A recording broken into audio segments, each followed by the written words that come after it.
आप हंस रहे हैं, लेकिन ये गंभीर बात। राजा भेष बदलकर बाजार में आलोचना सुनने जाता था। ये सुनने जाता था कि प्रजा मेरे बारे में क्या कह रही है, मैं सही रास्ते पे चल रहा हूँ कि नहीं। लेकिन आज का राजा भेष तो बदलते हैं। आज के राजा शौक तो है उनको भेष बदलने का, लेकिन न जनता के बीच जाने की हिम्मत है और न आलोचना सुनने की।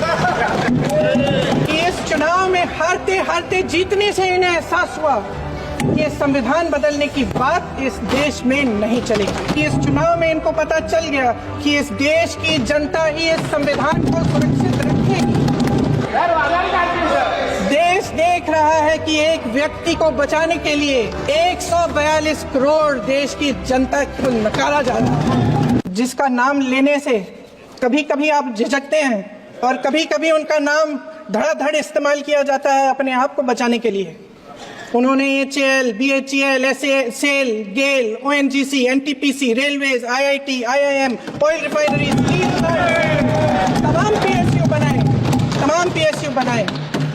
अध्यक्ष महोदय, उनका नाम पुस्तकों से मिटाया जा सकता है, उनका नाम भाषणों से मिटाया जा सकता है, लेकिन जो उनकी भूमिका रही इस देश की आज़ादी के लिए और इस देश के निर्माण के लिए, वो इस देश में से कभी मिटाया नहीं जा सकता।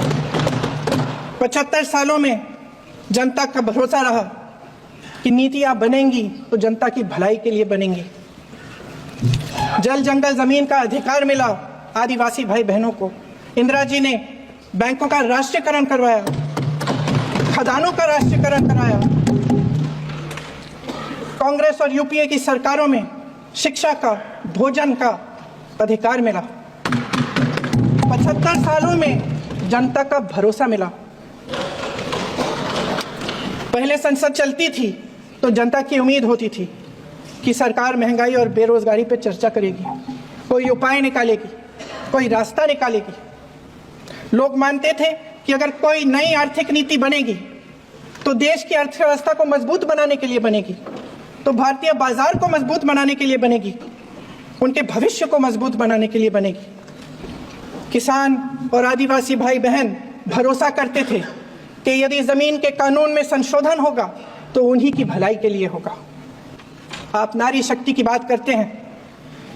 आज चुनाव की वजह से शायद इतनी बातचीत हो रही है नारी शक्ति के बारे में, क्योंकि हमारे संविधान ने महिलाओं को यह अधिकार दिया, उनकी शक्ति को परिवर्तित किया वोट में। और आज आपको पहचानना पड़ रहा है कि महिलाओं के बिना, कि नारी शक्ति के बिना ये सरकारें नहीं बन सकती हैं। इसीलिए आज आप नारी शक्ति की बातें दोहरा रहे हैं। जो आप नारी शक्ति का अधिनियम लाए हैं उसको लागू क्यों नहीं करते? वो 10 साल बाद लागू क्यों होगा? क्या आज की नारी 10 साल इंतजार करेगी उसके लागू करने के लिए? क्या बात है, क्या बात है।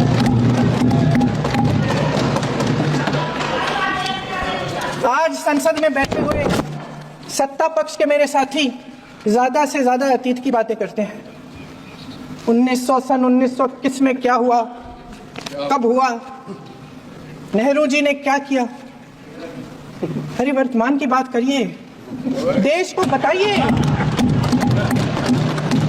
आप क्या कर रहे हैं, आपकी जिम्मेदारी क्या है?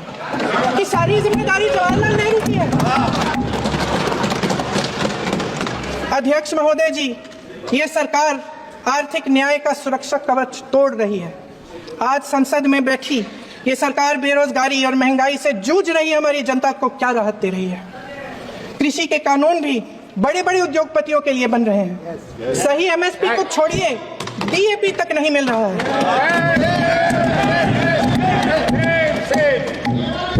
वायनाड से लेकर ललितपुर तक इस देश का किसान रो रहा है।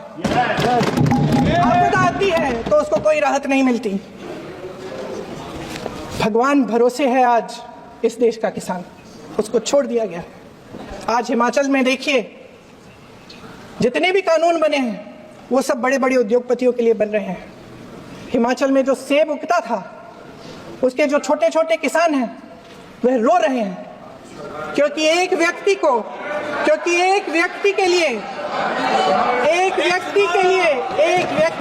सब कुछ बदला जा रहा है। सुनने की हिम्मत रखो। मैं अध्यक्ष महोदय जी, अध्यक्ष महोदय जी, अध्यक्ष महोदय जी, अध्यक्ष महोदय जी, हर एक कोल्ड स्टोरेज प्रदेश की सरकार ने नहीं दिए, कोल्ड स्टोरेज आपकी सरकार ने दिए। देश देख रहा है, देश देख रहा है कि एक व्यक्ति को बचाने के लिए 142 करोड़ देश की जनता को नकारा जा रहा है। सारे बिजनेस, सारे संसाधन, सारी दौलत, सारे मौके एक ही व्यक्ति को सौंपे जा रहे हैं। सारे बंदरगाह, एयरपोर्ट्स, सड़कें, रेलवे का काम, कारखाने, खदानें, सरकारी कंपनियां सिर्फ एक व्यक्ति को दी जा रही है। जनता के मन में हमेशा यह विश्वास होता था कि अगर कुछ नहीं है तो संविधान हमारी सुरक्षा करेगा, मगर आज आम लोगों के बीच ये धारणा बनती चली जा रही है कि सरकार सिर्फ मुनाफे के लिए चल रही है। देश में बहुत तेजी से गैर बराबरी बढ़ रही है।